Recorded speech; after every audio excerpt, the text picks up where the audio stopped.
Welcome to another episode of the developer log of Unveil, and this time I'd like to show you three main changes that I made to the game based upon feedback that I got from the latest Video Game Expo, the first Video Game Expo I went with a game, or all together, and especially because there is another one next weekend, so I wanted to get all the changes going for, especially for those people that are gonna maybe play it again, but also, you know, just to set yourself a good deadline.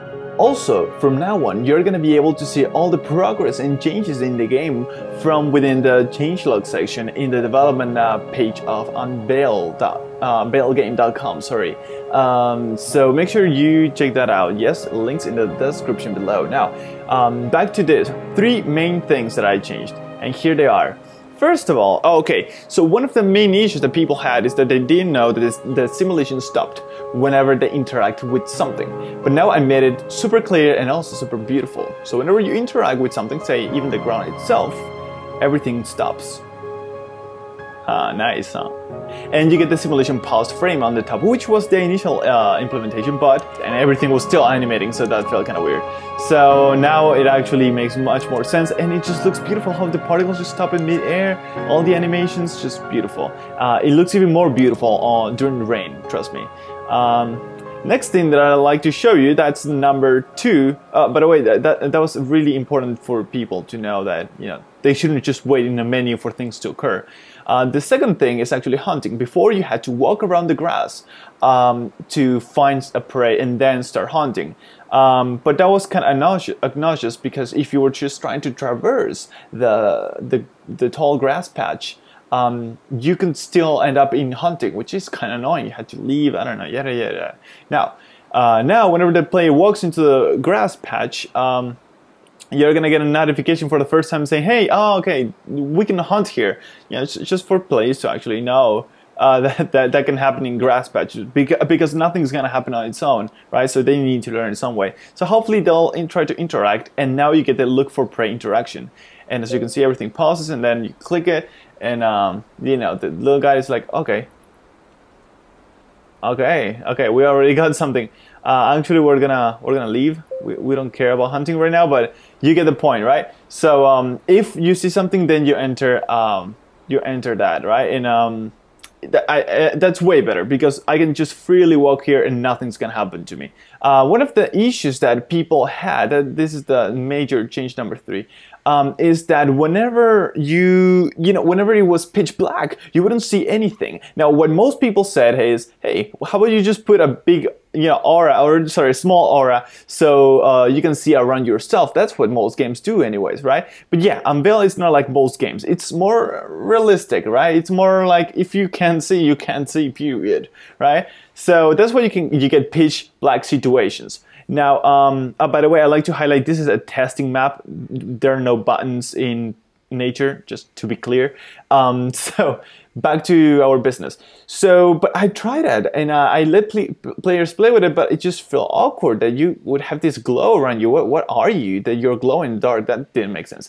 I also tried to put little signs on top of items whenever you get close to them, so at least in dark you knew that was your campfire, the one you were trying to light up, that you couldn't see it, so you couldn't light up, but it was just so annoying to have text on the screen. So I found a nice middle path that sure, it's not as realistic as real life, but you cannot touch things in this game, or any game. You cannot touch, feel things, so you have to compensate somehow, and the way I compensated was with this. Oh, that's right. So whenever you see an object that you can interact with, you get this glow around this item. And the good thing about this is that since it's not on the player, it's not really giving away the terrain, like where you can go. It's just showing you the item. So you cannot really explore with this. You cannot use this in your advantage to explore the world. But you can clearly see where everything is, and that was one of the main issues actually. See, if I try to place a fire pit, which by the way, look what happens when I walk. Oh yeah, you see that? Oh yeah. I can control time. All right. So if I place it on the ground, right? Yeah, no, it's a terrible spot. Sorry, I want to place it in a nice spot. All right. If I place it here, see, now I can tell that that thing is in front of me. Everything went dark, but I can still see it. I know it's not on my right or my left or below, it's on top. So I can just interact with it because I see it's glowing. I mean, if I'm facing the other way, nothing's happening. I can still kind of like figure out where other things are. Let's see. Okay, I found this.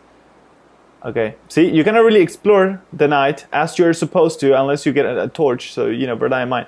But see, you can sort of still try to find things and interact with it. And sure, if I light it up, then you get like that small glow around it. And yeah, we can start blowing wind, you know, get a little bit more of a flame going on there, right? And now that we touch this item, it's not gonna glow on its own because it has its actual own real lighting, right? But we can still do it with other objects, and you can see it's more like an artificial kind of light with, you know, a sign kind of animation, so it doesn't feel like from nature really. It just, you know, something completely different.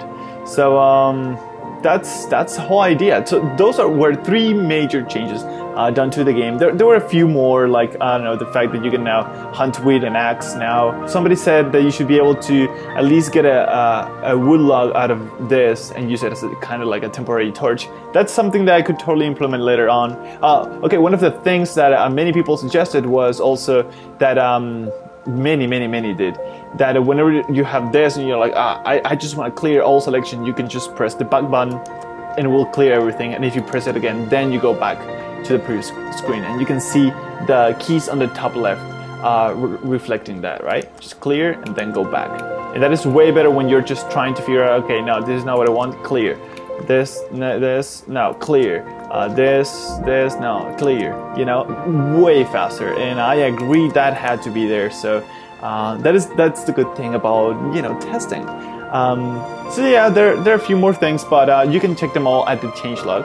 And yeah, make sure you stay tuned because there's always more to come. That is all for now. Thank you for watching, and I'll see you next time.